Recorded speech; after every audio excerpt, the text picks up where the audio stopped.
welcome you to this panel presentation by our phenomenal UCSD partner, Africa ELI. You will learn so much from these amazing women. Please note that we are recording this session for those who are unable to attend. We did have some people that wanted to attend, but had classes or meetings. We are overjoyed that you're here to learn more about our panelists and their work. I wanted to take a moment to thank you all for attending, as well as to thank some organizations that have really supported the partnership between Africa ELI and UCSD. First, we wanted to thank the UCSD Changemaker Faculty Fellowship and the Teaching and Learning Commons, whose support allowed us to dream big and get this partnership off the ground. Without them, we would not have been able to fund our first Wellbeing Club for youth in Uganda. So we really appreciate that support. We'd like to thank the UC Links Network, which is a global network of wonderful people supporting after school and out of school programming for youth in California and around the world. You'll see in the chat some of those people, and we really appreciate your support and that you're here.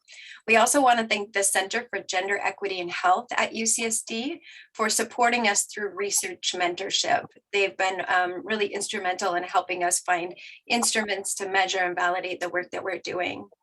Finally, we would like to thank the UCSD Department of Education Studies and the Partners at Learning, or PAL program. And Haley, one of our amazing students, is sharing some of these programs in the chat. Thank you, Haley. The Partners at Learning program is called PAL, and PAL students, as well as students in my Wellbeing Lab, are working on a variety of projects with Africa ELI, including co-designing the website, which is really fun. The students meet with these amazing women and kind of replan and restructure their website. We also are sharing letters of support and photos with Africa ELI Wellbeing Club youth and those youth enrolled in their scholarship program. So UCSD students are communicating and sending their love and care to the beneficiaries of Africa ELI. So now we would like to introduce our panelists. We have Dr. Peninah, and she is in the School of Education, and she's a dean at Kampala University. She has a PhD in Management Science and a Master's of Philosophy in Education from Norsk Lærer Academy, Bergen, Norway. I'm Norwegian, but I pronounced that wrong, so bear with me. Her research focuses on the well-being and education of vulnerable girls and women, and she is the chairperson of the board of Africa ELI. And hi, everyone. I am Becca. I have the honor of introducing Zaharah Namanda. Zaharah is the Executive Director of Africa ELI. Previously, Zaharah worked with the National Planning Authority to evaluate the universal primary education policy of Uganda for inclusive pedagogy and curriculum. Zaharah holds a bachelor's in arts economics from Makerere University, a master's degree in education, public policy, and equity from the University of Glasgow, and a certificate in conflict, rule of law, and local security from the Hague Academy in the Netherlands. And finally, we have Norah Nalutaaya, is an experienced secondary school teacher and counselor in Uganda. She holds a bachelor's degree in education from Makerere University.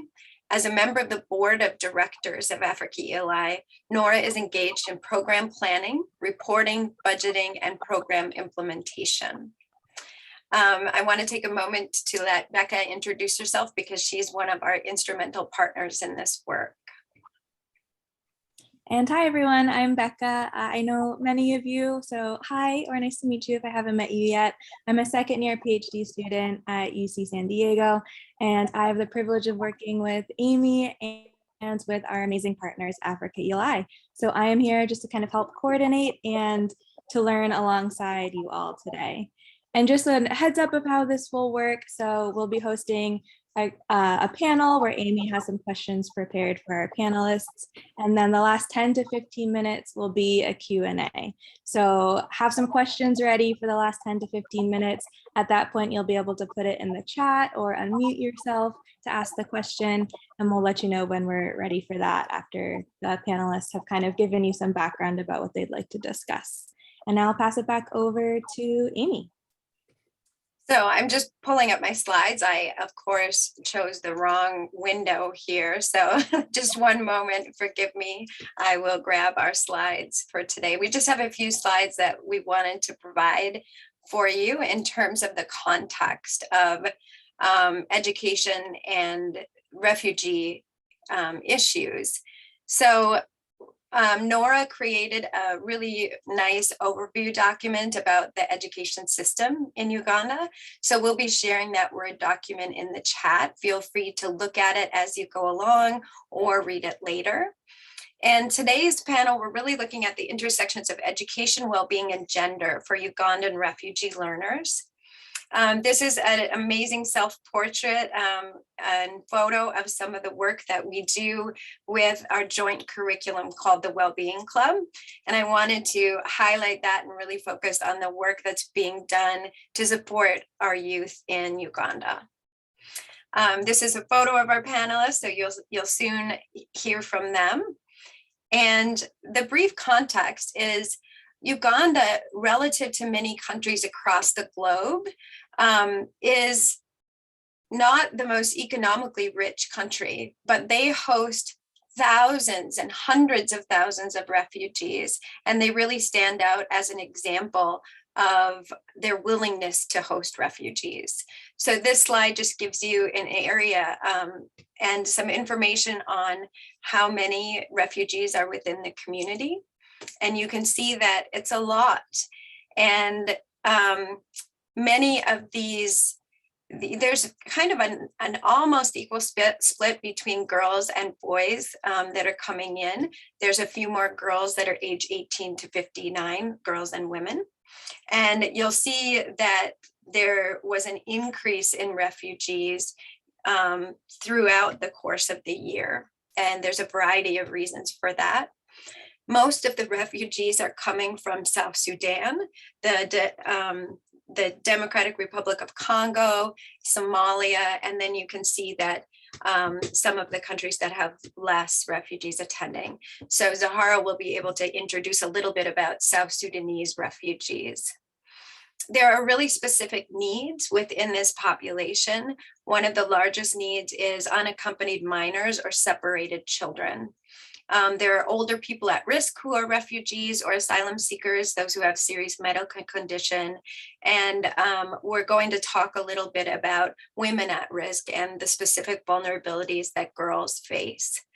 The educational context to provide is that Uganda had one of the lengthiest school closings in the world during the COVID-19 pandemic, 22 months.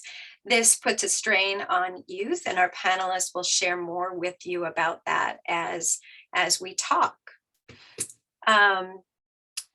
We want to make sure that we have time for question and answers, so please feel free to use the chat or to raise your hand during our Q&A time at the end. So without further ado, I'm going to stop sharing and we will begin with some questions for our Africa ELI friends. So the first thing is I want to introduce Zaharah and provide her with some time to talk about Africa ELI as an organization. Yeah, thank you so much, Amy, for this invite, and thank you everyone for really coming and sharing with us and us sharing with you as well. My name is Zaharah, and I'm the Executive Director for Africa Education and Leadership Initiative. It's really a big pleasure to meet you all online. Africa ELI is a legally registered non-governmental organization that is empowering both refugee students and local Ugandan youth through education, leadership, and the Wellbeing program. We should say that we escaped war in South Sudan and relocated in Uganda because of the continuous conflict that is still ongoing in South Sudan, and because we had a mission of bridging gender gaps through education, which we still do have and embrace. Our work of empowering, especially female students in South Sudan, therefore did not end when the war actually set in South Sudan.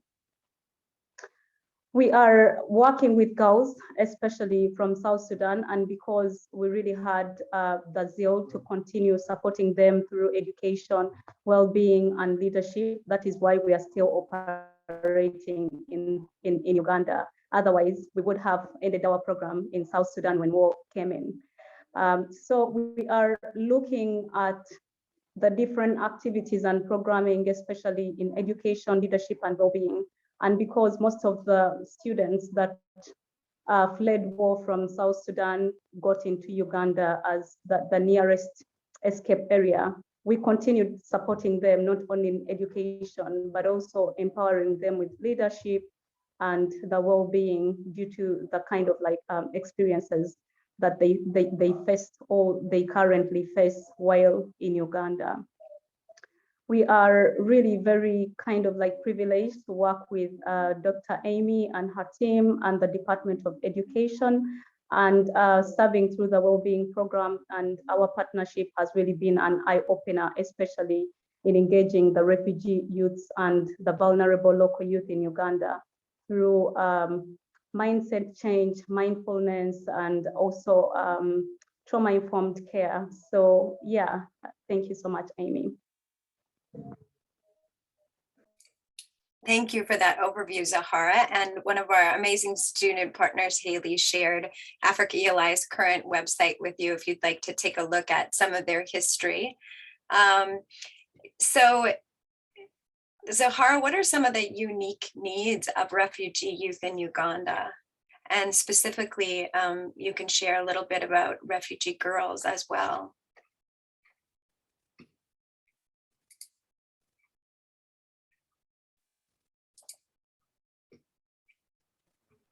I don't know what happened.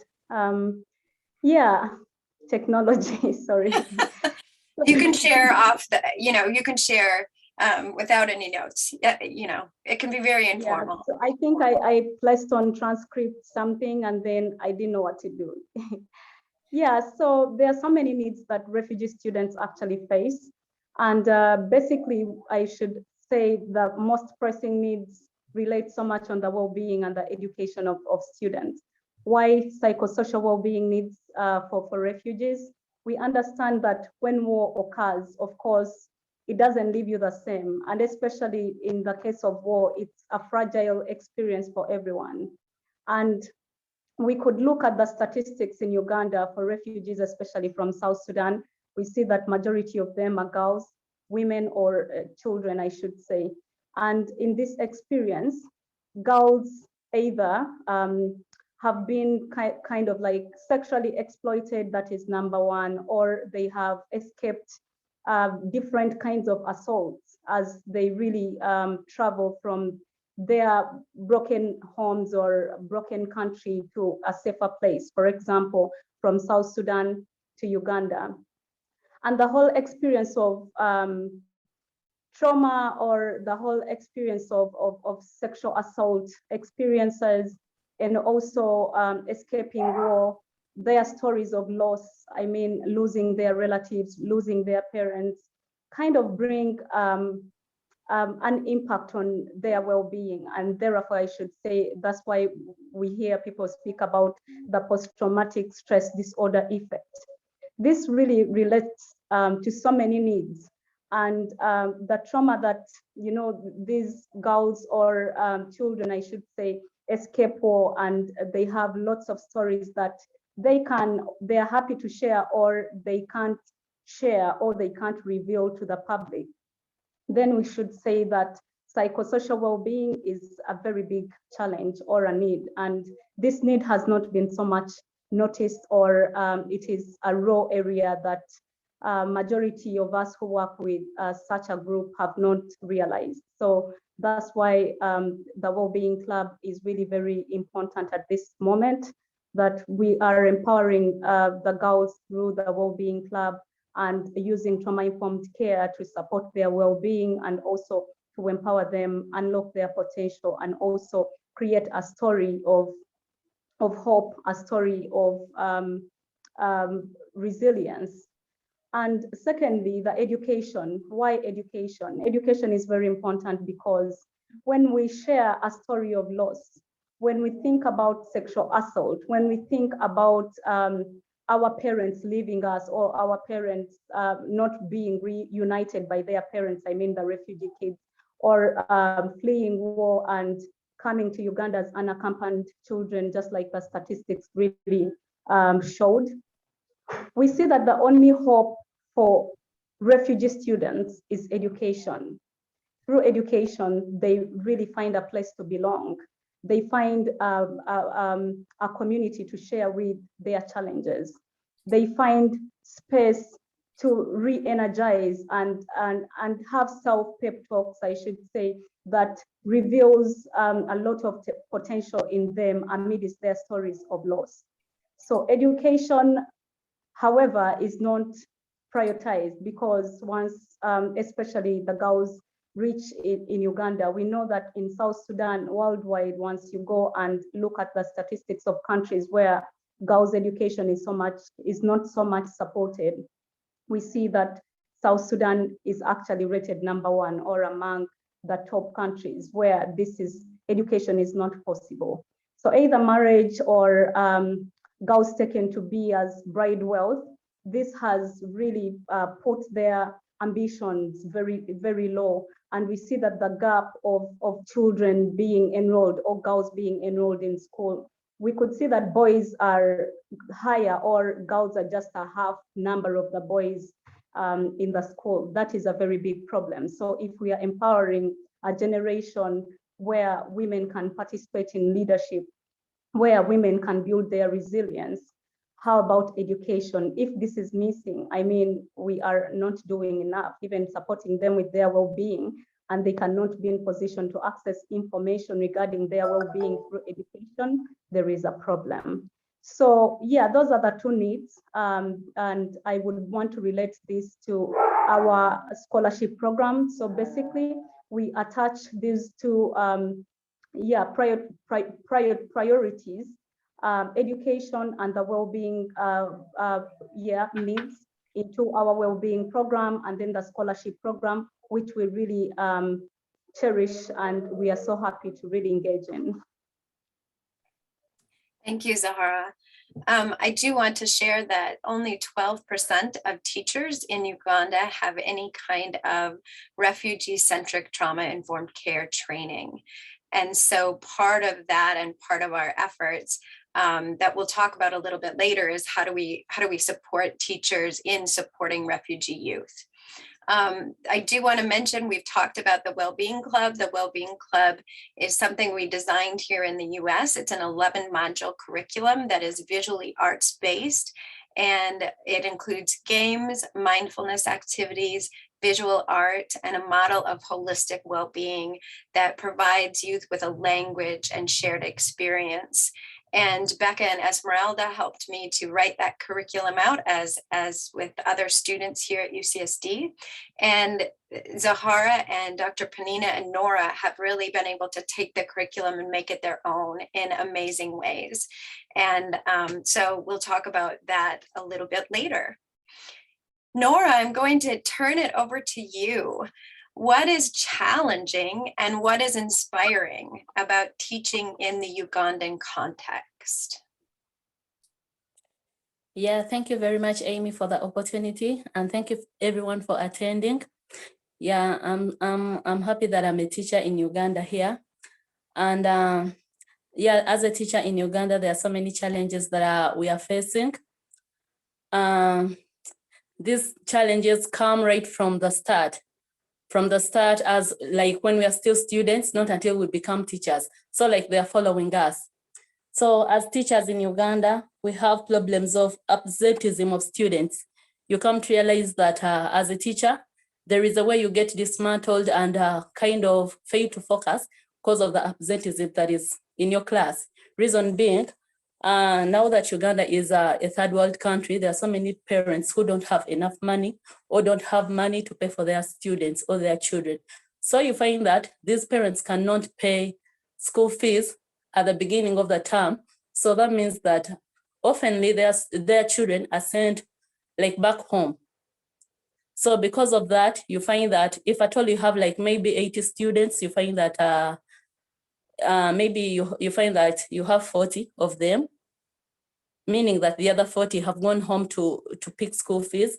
And the problem is they are not going to come back the next day. You find that they've taken like a week, meaning that they have to miss the whole week or 2 weeks without coming, because the school cannot run without funds.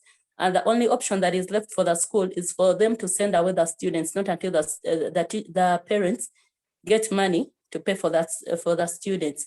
So that is a major challenge here in our country. And also the other problem that we have that is very serious is about the curriculum. Yeah, our curriculum is kind of, yeah, I should say that it's kind of disorganized, because our curriculum is more of theoretical. You find that most of the students have the knowledge, but they don't have the skills. Okay, like they're not practical. So whenever it comes to going out in the field, you find that they cannot practice what they were taught.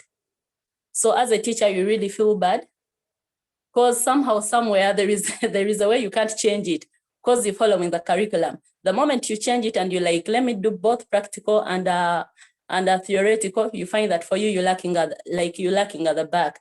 So at the end of the day, you have to run by the pace of the curriculum. So that is quite a challenge. And also there is a problem of congestion in class. I think our classes are not like yours. In your classes, I saw maybe you have like maybe 15 to, okay, like a few number. But here, especially in secondary and at times in primary, depending on where you're teaching, maybe if I give an example of a government school, you may find that a government school has more than 120 students, and all those are handled by one teacher. So it is quite pressing for you as a teacher. You have to be very, very audible to make the class understand what you're teaching. And at the same time, you have to monitor all the students to make sure that they're following what you're teaching. So that is a very big challenge. And in case you're like, okay, now let me concentrate, let me stand at the front of the class and maybe watch from there whatever's happening, you just find that you can't deliver effectively. Yeah. And the other problem also that we have is the less pay. At first, people have been bearing with a less pay, that is in terms of payment, like what you get at the end of the month. At first, we've been bearing as teachers, but when it came to COVID, things really got worse, to the extent that the money was already a little, but then when it came to COVID, it was reduced more compared to the previous. So at the end of the day, all people were like, let us resort to other jobs, though they do part-time teaching, including myself.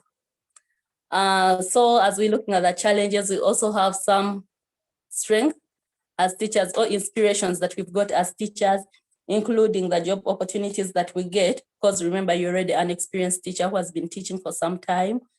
There are also new skills that are passed on to us as teachers. You find that as teachers, there are so many opportunities and new skills that are passed on to you, like the online learning which came in place. In our country here, we never used to do that. We oftenly used this learning of classroom, like teacher to students, yeah? But when COVID came in, we are taught new skills. And when I talk about the well-being, which I'm practicing right now, all those are skills that I didn't use before. But as a teacher, I've got all those skills and they're helping me develop my career. Yeah, thank you very much. Thank you so much, Norah. We really appreciate that. So Dr. Peninah, you're working on training teachers in Uganda through your work at Kampala University and your work with Africa ELI. What are some of your future goals regarding teacher professional development?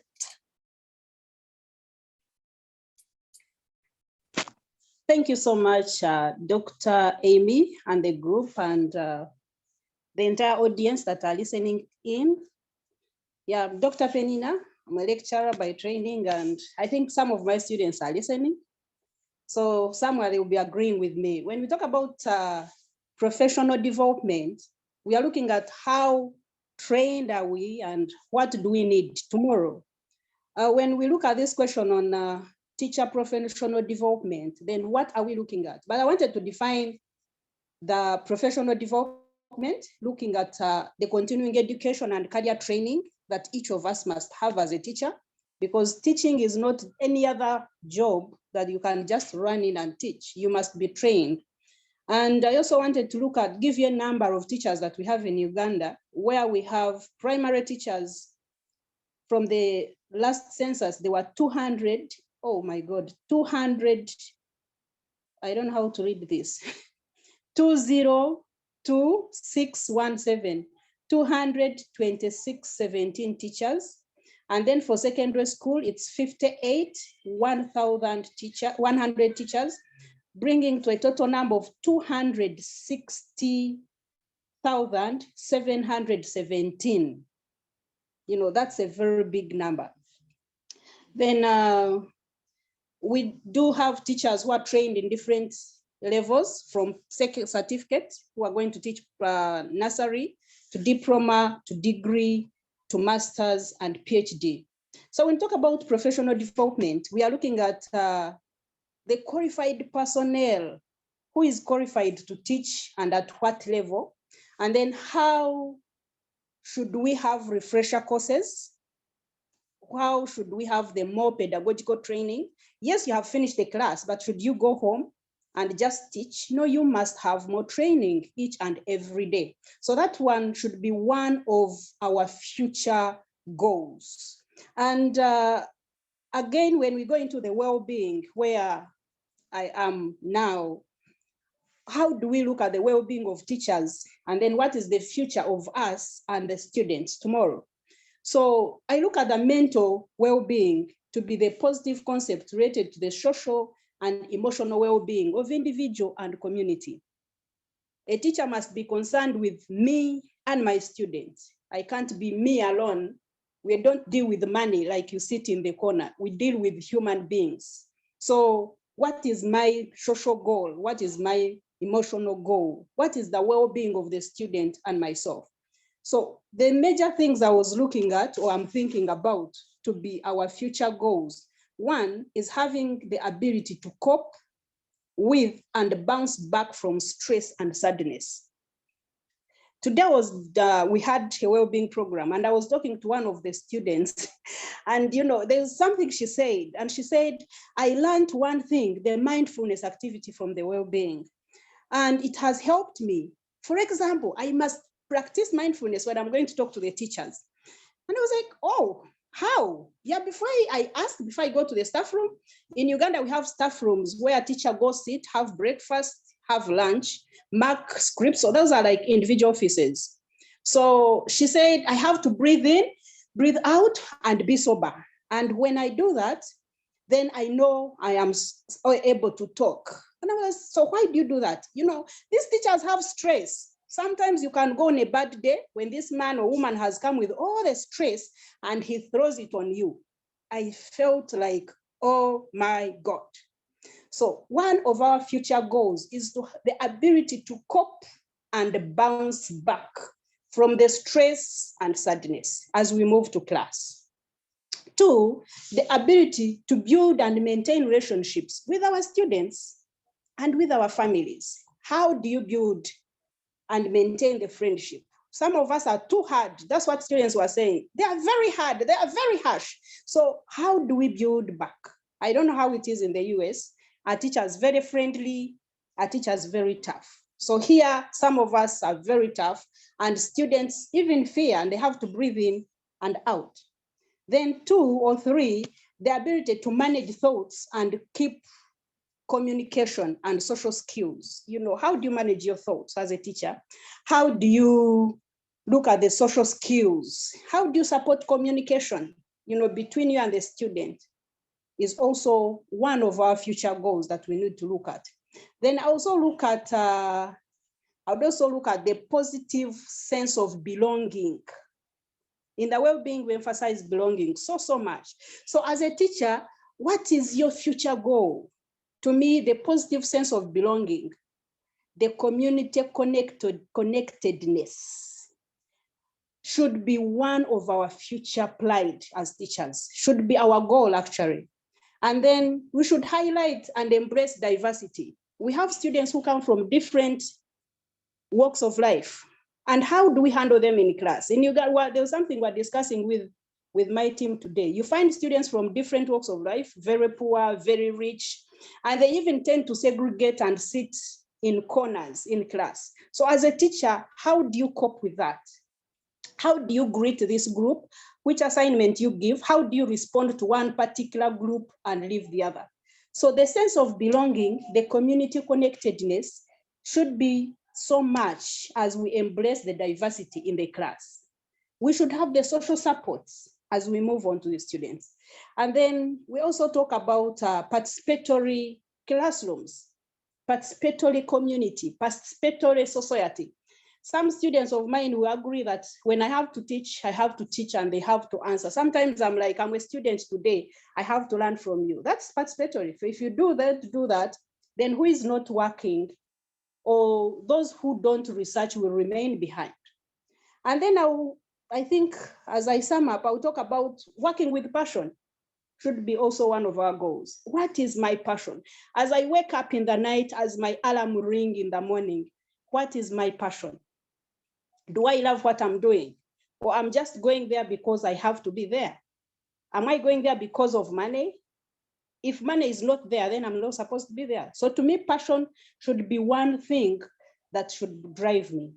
And then there's also dealing with students with difficulties.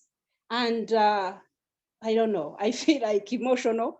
There are cases today, I also met this student that was so emotional. The story was so emotional. And in my mind, I found myself crying, and the student was also crying at the same time.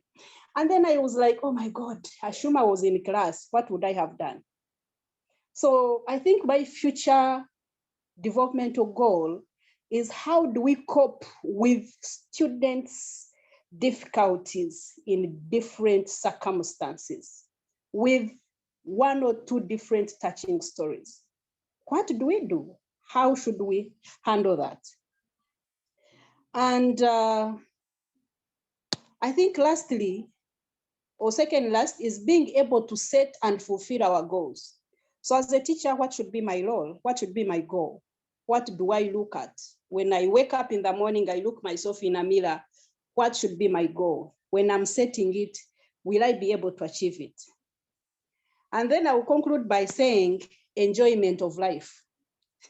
So funny, but if I don't enjoy, if I have a class which I don't enjoy, if I have a situation where I go and I don't feel I enjoy it, then I don't need to be there. So our future, our professional development goals, I think should be that. We should conclude by saying we must have time to enjoy our classes, time to enjoy laughter with students, time to enjoy what we do with all the passion. Yeah, thank you. Thank you. And I should say that Dr. Peninah is not only working with her own students, but the Africa ELI team will also be going into Arua, which is, they're situated in Kampala, and Arua is to the north. And they're going to be training teachers on trauma-informed care and the Wellbeing Club curriculum for over 215 refugee students that are attending a partner school. So we really are wishing them well as they continue, and we just continue sharing this work. Zaharah, I know many of my students and our students on the call work directly with refugees. What are your overall recommendations for working in the field of refugee education? Yeah, so thank you so much, Amy, for that. I think working in the refugee community or being an educator who is very passionate about refugee work, first of all, I should say you need to be empathetic. There are so many experiences in refugee communities or working with refugee students, and you find that through such kind of experiences, you need to really be patient. For example, how are you dealing with the stress of refugees? Just like, yeah, just a moment. Just a moment. We often hear Zaharah's dogs when we're on conversations. Sorry. That's okay. Yeah. Yeah, sorry about that. So I was saying working with refugees really needs a lot of patience, and somebody has to be empathetic. For example, refugee students really go through different experiences. And with that, you find that teachers do not understand their kind of like experiences, and they really don't want to know what Dr. Peninah was trying to really relate to. That she finds herself, for example, crying when she listens to a story of this child. How many teachers are actually willing to listen in to such kind of like experiences that kids really go through, and kids who, for example, migrate as minors, kids who go to school and they even don't have basic needs, and maybe a child goes late at school and a teacher will only get a stick and hit them, yeah, punishing them for coming late, not taking time to really understand why they even came late. We learned that in the process of migration, you find that languages are very different. And for example, in South Sudan, the curriculum especially was so much focused in Arabic, and in Uganda, our official language is English. And therefore, our curriculum is English focused. So language is a very critical issue, but it is not something that is so much focused on. As a child comes and transitions to a new language, teachers are not sometimes patient with such kind of students, or people who seek to work with refugees may have or be kind of like acquainted to their normal language, and they expect refugees to actually have a similar connection in the language system, which is actually impossible. So you find that listening and interpreting in different things in life, or understanding education for refugees really becomes a very different thing. So at the end of it all, refugee students lose their belonging, even in communities where they feel that this is where I belong, I'm at school, but they feel school is also becoming an issue or is becoming not a safe place. So at the end of it all, if an educator or a volunteer who is very passionate about refugee work, they should so much have that kind of understanding, create a system where refugee voice is at the center. You really want to listen in. What's the problem? Is everything okay? How can I support you? Why is this taking place? Or trying to understand more than actually judging, and using the trauma-informed strategy, whereby you employ an approach that supports the mindset of a refugee student, empowering them to really feel better, to feel that their voice can be heard, to feel that they have a safe space to share whatsoever they are going through. And this is really rarely found in among people who really want to work with refugees. So many people are passionate about working with refugees, but they are really impatient. You find maybe a refugee student is trying, for example, to speak English, but the tone is a little bit different, and that is not what you expected.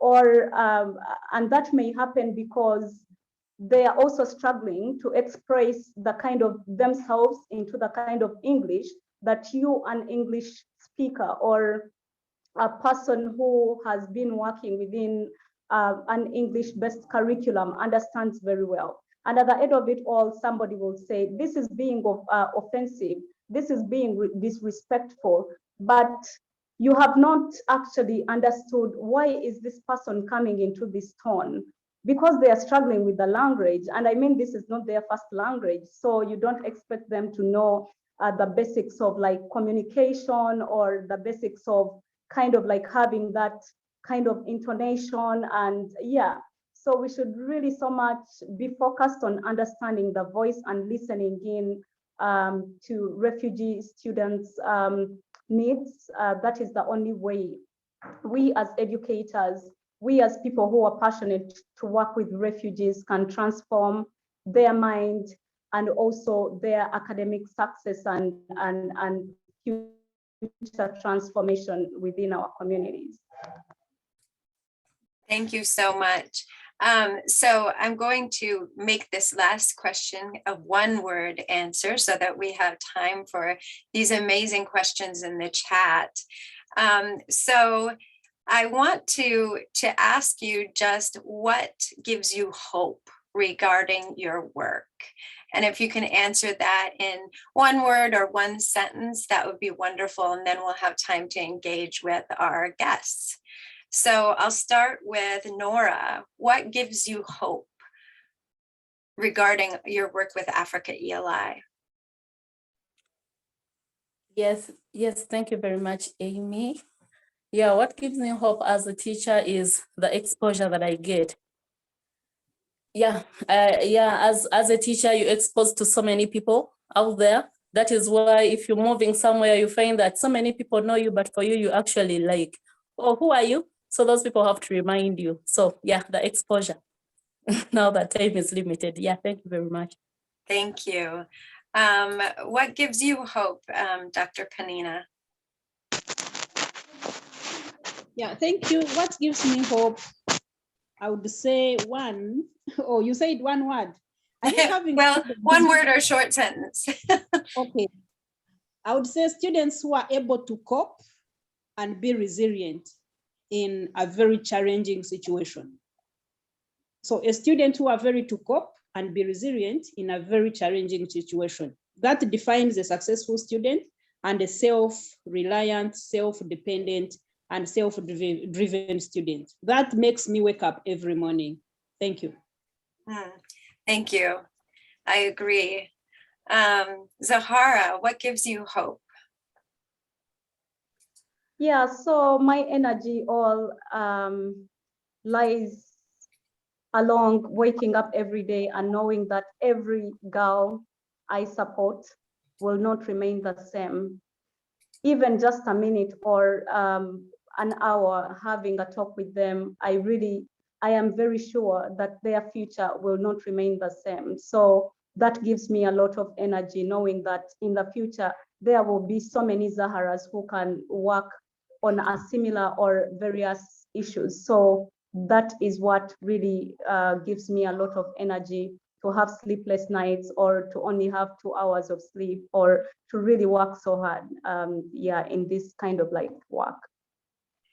That's so beautiful, the idea of many Zaharahs, you know, that by reaching these girls and boys, even in the Wellbeing Club, that they will then become the next generation of leaders that will be doing that work.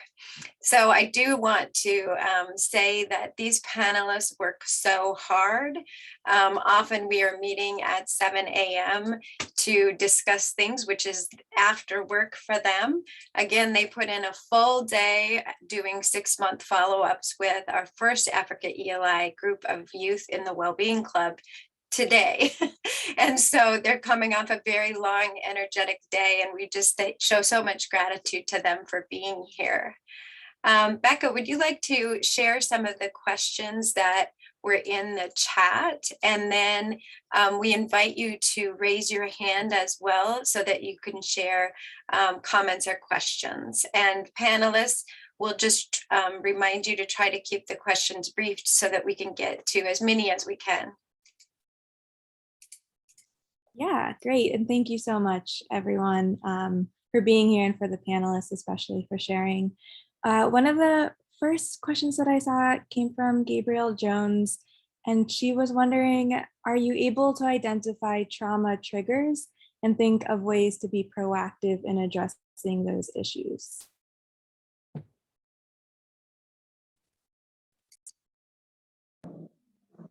Yeah, it's should we answer? Yes, that would be awesome. it's most of the times very possible, especially when one is having a conversation, or if you speak about something and then you see that some of the kids are very much reserved, then you should know that there is something not right. So you should be slow or just take a step back and really understand why. But also, if you really understand that this is a trigger, then you wouldn't want to continue, because that affects the well-being of a child. And you don't want to be the reason why in that day a child may be miserable or will recall all the experiences that they went through, but rather putting them aside and really understanding how best you can support them.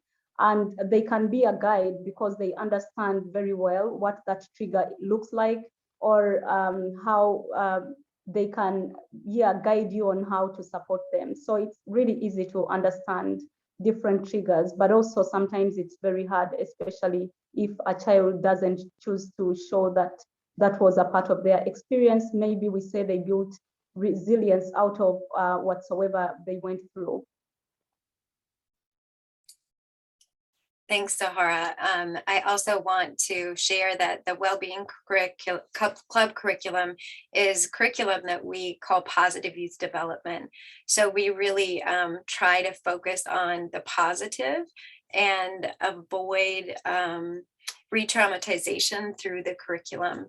And our Africa ELI partners are so good at knowing when a child needs to be pulled aside, knowing when they need a side conversation. They also have college mentors that work with them as well. I think Viola's on the call. I don't know if any of the other mentors are on the call right now, but the college mentors from Kampala University are also wonderful at noticing and observing students and when they might be struggling too. But thank you for all of your care for giving them that time to talk and share. We would like to invite some other questions. Does anyone have one or a comment? Feel free to raise your hand.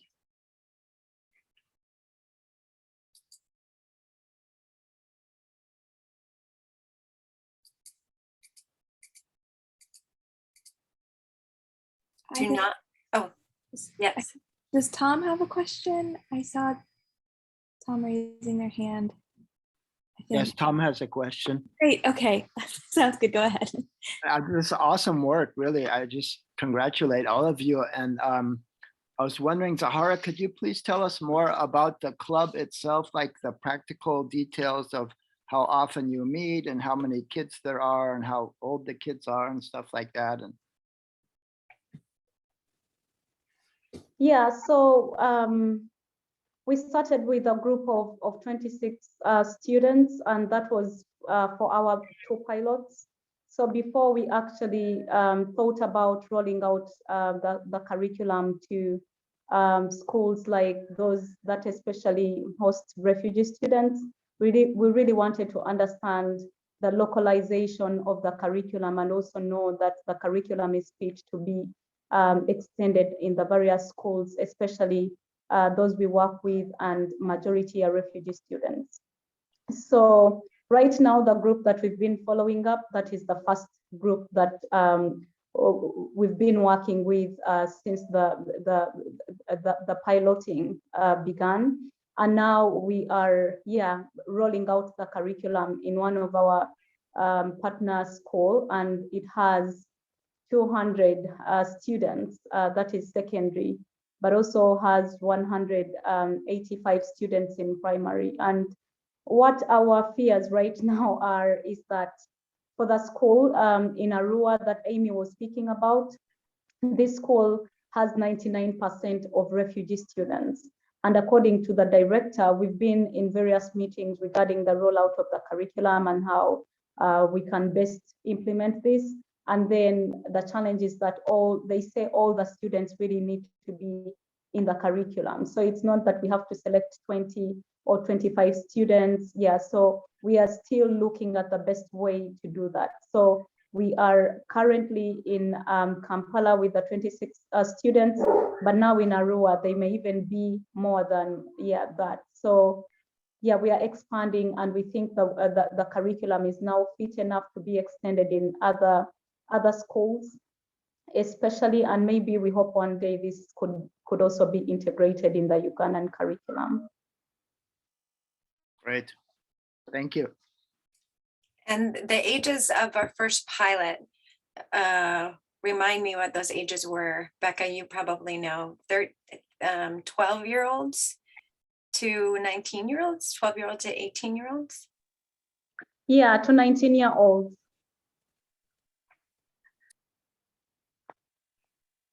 Carla, you had your hand up, and then we also have a question in the chat from Karen. Carla, would you like to go first?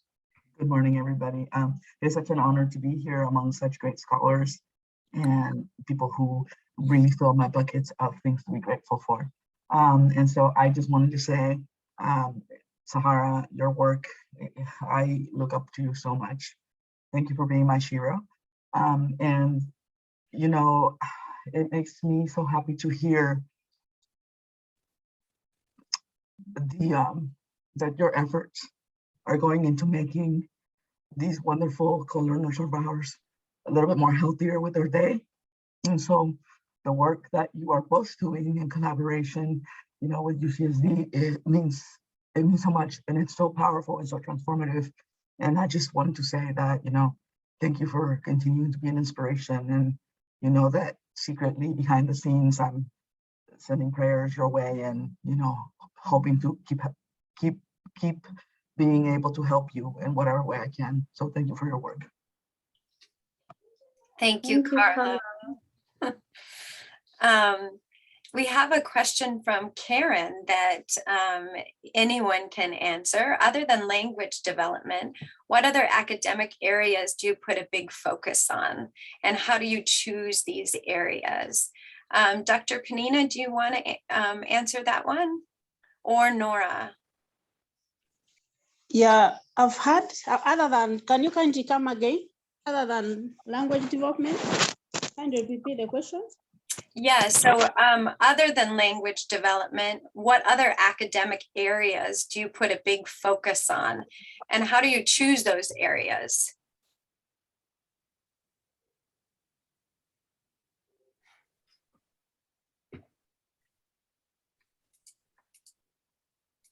So for example, within the curriculum itself, we might have like reading support that students need here. Oh, Dr. Peninah got kicked off and now she's back. Are you back, Dr. Peninah? I'll turn it over to Norah. Norah, can you answer that question a little bit in terms of education? What areas do you really focus on in terms of student growth in academics? Yes, please. Thank you for the opportunity once again. Yeah, the other areas that we'll focus on apart from academics, we'll focus on the health, mental health. Because we know that if someone is not mentally upright, or if someone has issues with his or her health, you find that that person cannot concentrate. So previously, we used to engage ourselves into teaching young girls how to make pads, because we came to realize that these girls were missing school just because they didn't have the necessities or the pads. So that meant that they would miss school for some 2-3 days, not until the periods are done. So we found it very necessary to teach them how to make pads. At the end of the day, they were very excited, and they would find a way of how to handle that situation whenever they had those periods. And the other thing is also we focus on literacy. Yeah, we came to realize that young girls or boys in our education system are not so much into reading. So you come to realize that because they cannot read, they cannot fully answer the questions that are given. So we have a program right now that is ongoing where we call upon the young children to come at our place, at our office, and we give them those educational materials. So slowly by slowly, they start revising. So by the time they get back to school, at least they've improved their reading skill. Yeah, those are the two major ones. Thank you so much. Another thing to add.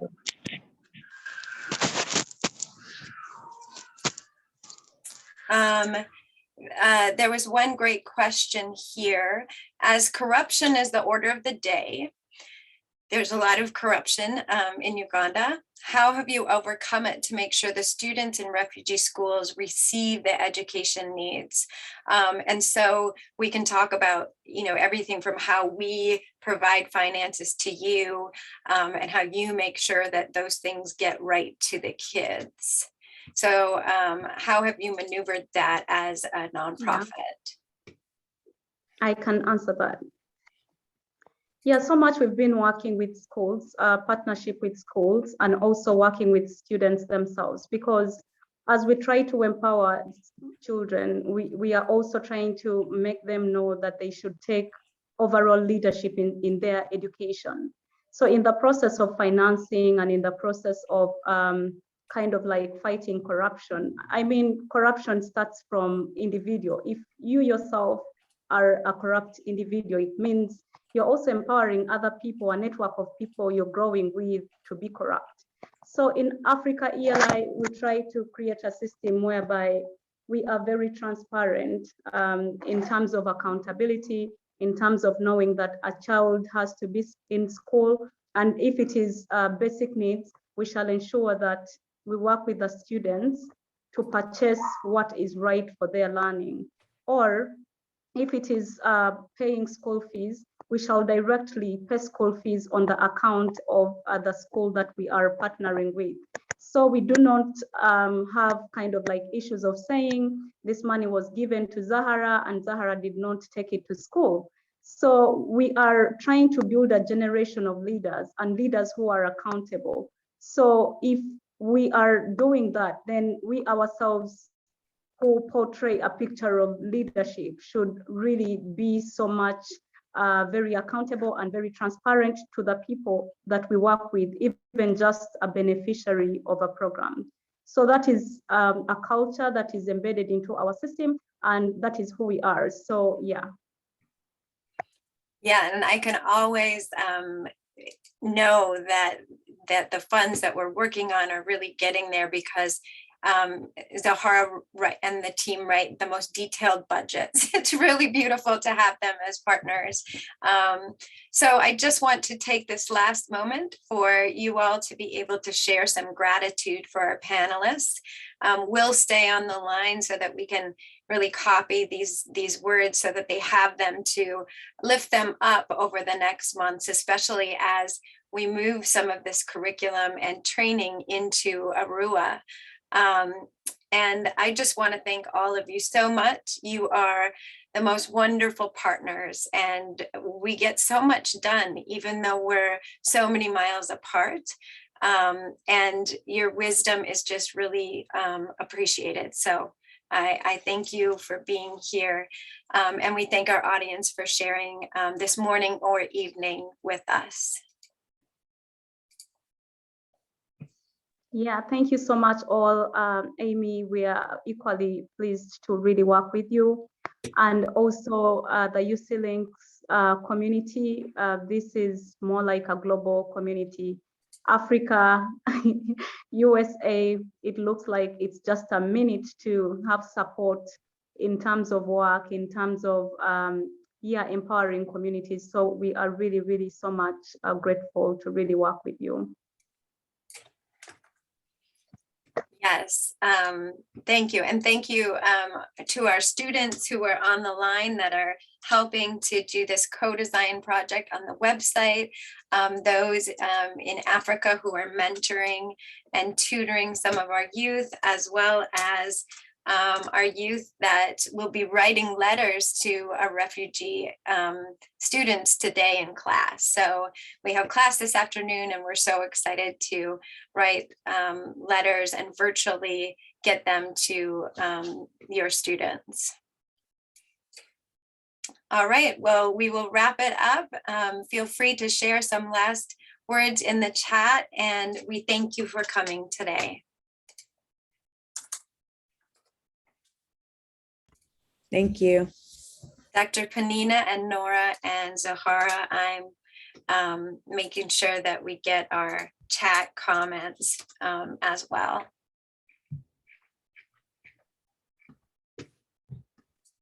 Thank you for coming. It was a joy to see all of you.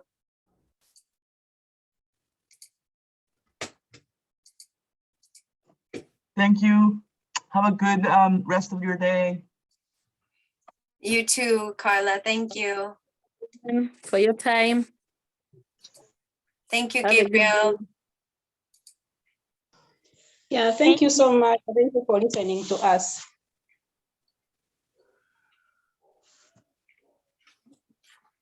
Dr. Peninah, it was wonderful to see some of your students. Yeah, thank you. Hopping on. Yeah, that's great.